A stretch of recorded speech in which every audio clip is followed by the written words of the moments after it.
Tông Tông ơi. Ê anh ăn chụp nay vậy đừng hả? Ê thôi nha. Ngợp ông ngợp ngợp ngợp anh ăn ngợp ông ngợp lên nè anh kia nè Tông à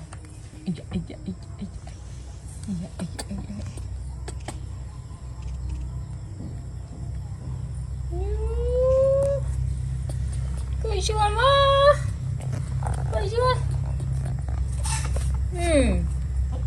cười mày chuồn quá luôn đây lát luôn luôn kìa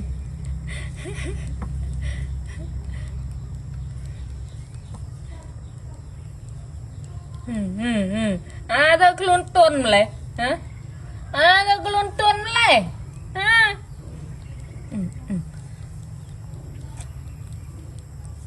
Tông anh ăn tao luôn tuần mày hả giờ luôn gì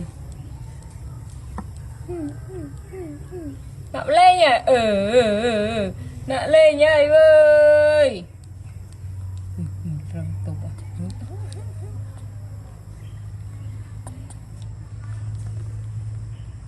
khó chứ nó sao ban chúc mình chạy mờ mà nhá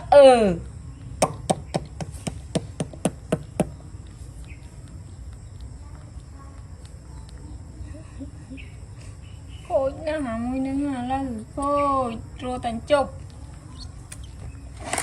nè anh đi qua ăn cái nè Tông cái nè ý ật mở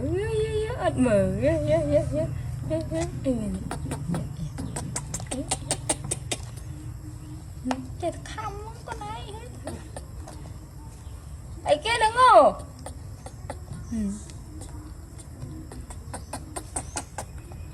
chỉ lần mơ khơi tít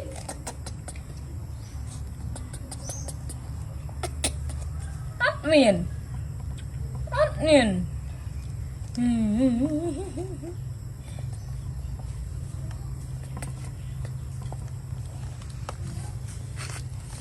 mà bạn nó mới nhầm cái như xuân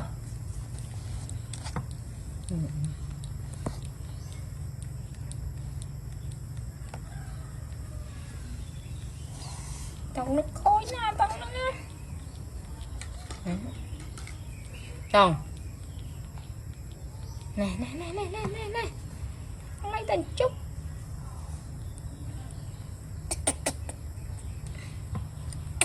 mà lại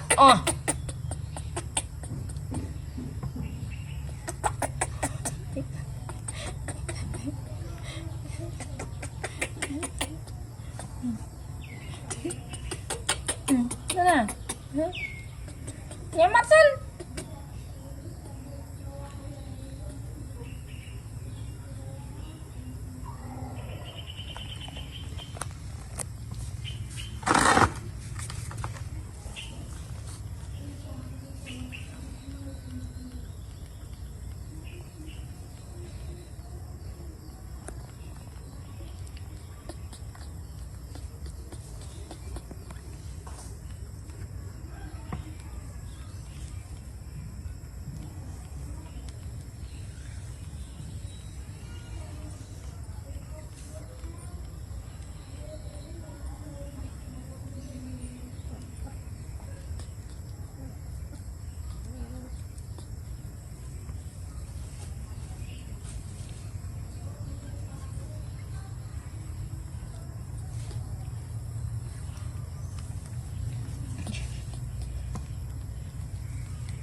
chắc lặng tích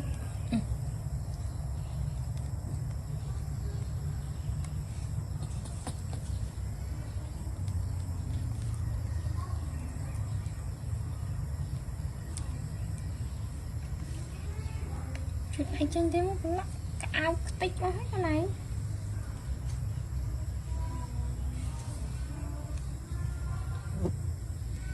Wow, nhầm rau mấy nè nhầm á.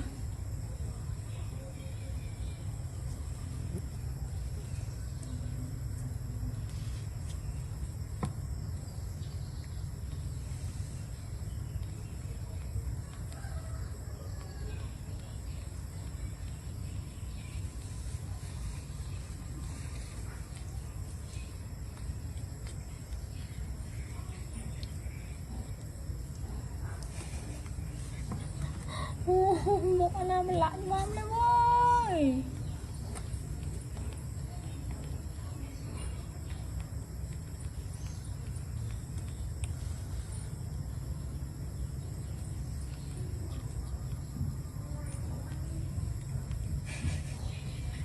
Nó coi con lọ. Nhắm nhắm không coi à. Coi tao non non coi á. Hả? Con coi lôi mấy coi hả? Hả? Coi kìa coi mà ngay mình coi ở đây. Mà từ từ coi chụp. Chút đây sao xem cùng.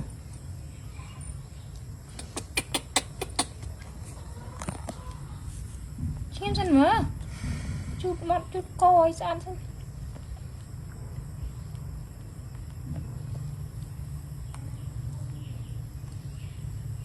Nhắm mấy năm phải lặng đo có nhắm. Nó sẽ ăn đấy mà.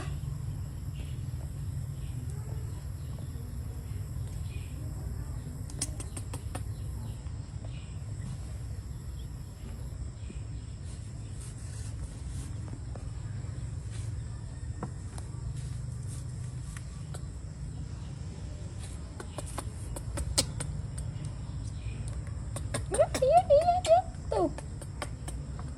Yuk telek ah.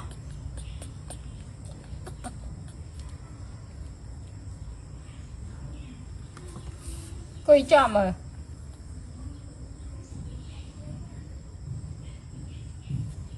Dạ. Này nhá coi tuần.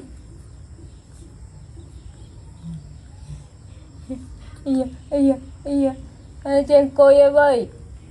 Con na trên coi hai.